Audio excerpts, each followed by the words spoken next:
ಬೆಂಗಳೂರಿನ ಮಲೇಶ್ವರಂನಲ್ಲಿರತಕ್ಕಂಥ ಐತಿಹಾಸಿಕ ಶ್ರೀ ಮಲ್ಲಿಕಾರ್ಜುನ ಸ್ವಾಮಿಯ ಬ್ರಹ್ಮ ರಥೋತ್ಸವ ಅದ್ಧೂರಿಯಾಗಿ ನಡೆಯಿತು. ಶ್ರೀ ಬ್ರಹ್ಮರಾರಂಭ ಸಮೇತ ಶ್ರೀ ಮಲ್ಲಿಕಾರ್ಜುನ ಸ್ವಾಮಿಯ ಬ್ರಹ್ಮ ರಥೋತ್ಸವ ಸಂಭ್ರಮ ಸಡಗರದಿಂದ ನಡೆಯಿತು. ಕಾಡು ಮಲ್ಲೇಶ್ವರ ಸ್ವಾಮಿಯ ದೇವಾಲಯ ಮತ್ತು ಕಾಡು ಮಲ್ಲೇಶ್ವರ ಗೆಳೆಯರ ಬಳಗದ ಸಹಯೋಗದಲ್ಲಿ ಶ್ರೀ ಮಲ್ಲಿಕಾರ್ಜುನ ಸ್ವಾಮಿಯ ಬ್ರಹ್ಮ ರಥೋತ್ಸವ ಕಾರ್ಯಕ್ರಮ ಅದ್ಧೂರಿಯಾಗಿ ನಡೆದಿದೆ. ಇಷ್ಟಾರ್ಥ ಸಂಕಷ್ಟಗಳು ದೂರವಾಗಲಿ, ಸಂತಾನ ಭಾಗ್ಯ ಕರುಣಿಸಲಿ, ಕುಟುಂಬದಲ್ಲಿ ನೆಮ್ಮದಿ ಶಾಂತಿ ಲಭಿಸಲಿ ಅಂತ ರಥಕ್ಕೆ ಲಕ್ಷಾಂತರ ಭಕ್ತರು ಏಲಕ್ಕಿ ಬಾಳೆಹಣ್ಣು ಎಸೆದು ತಮ್ಮ ಹರಕೆ ತೀರಿಸಿದರು. ಬ್ರಹ್ಮರಥೋತ್ಸವದಲ್ಲಿ ಶ್ರೀ ಕಾಡು ಮಲ್ಲಿಕಾರ್ಜುನ ಸ್ವಾಮಿಗೆ ಹೂವಿನ ಅಲಂಕಾರ ಹಾಗೂ ಕರ್ನಾಟಕ ಖ್ಯಾತ 15 ಕಲಾ ತಂಡಗಳು ಹಾಗೂ ತಮಿಳುನಾಡಿನ ವಿಶೇಷ ತಮಟೆ ವಾದ್ಯಗಳ ಕಲಾ ತಂಡಗಳ ಜೊತೆ ಭವ್ಯ ಮೆರವಣಿಗೆ ಸಾಕ್ತು.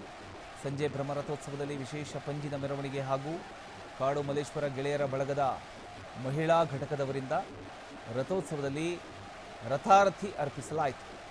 ದೃಶ್ಯದಲ್ಲಿ ಗಮನಿಸ್ತಾ ಇದ್ದೀರಿ.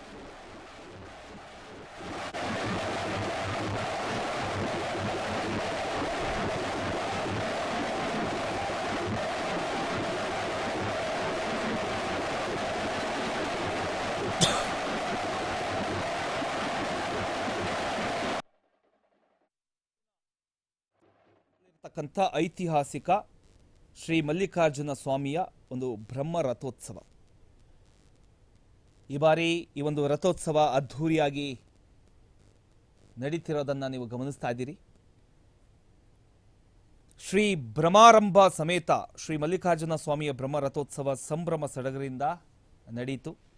ಇಷ್ಟಾರ್ಥ ಸಂಕಷ್ಟಗಳು ದೂರವಾಗಲಿ, ಸಂತಾನ ಭಾಗ್ಯ ಕರುಣಿಸಲಿ, ಕುಟುಂಬದಲ್ಲಿ ನೆಮ್ಮದಿ ಶಾಂತಿ ಎಲ್ಲವೂ ಸಿಗುವಂತಾಗಲಿ ಅಂತ ಸಾಕಷ್ಟು ಭಕ್ತರು, ಲಕ್ಷಾಂತರ ಭಕ್ತರು ಸೇರ್ಕೊಂಡಿದ್ದಾರೆ. ನೀವು ದೃಶ್ಯದಲ್ಲಿ ಗಮನಿಸ್ತಾ ಇದ್ದೀರಿ. ಆ ರಥಕ್ಕೆ ಏಲಕ್ಕಿ ಬಾಳೆಹಣ್ಣು ಹಾಗೂ ಧವನವನ್ನು ಎಸೀತಿರತಕ್ಕಂಥ ದೃಶ್ಯ ಕೂಡ ಸಾಮಾನ್ಯವಾಗಿದೆ.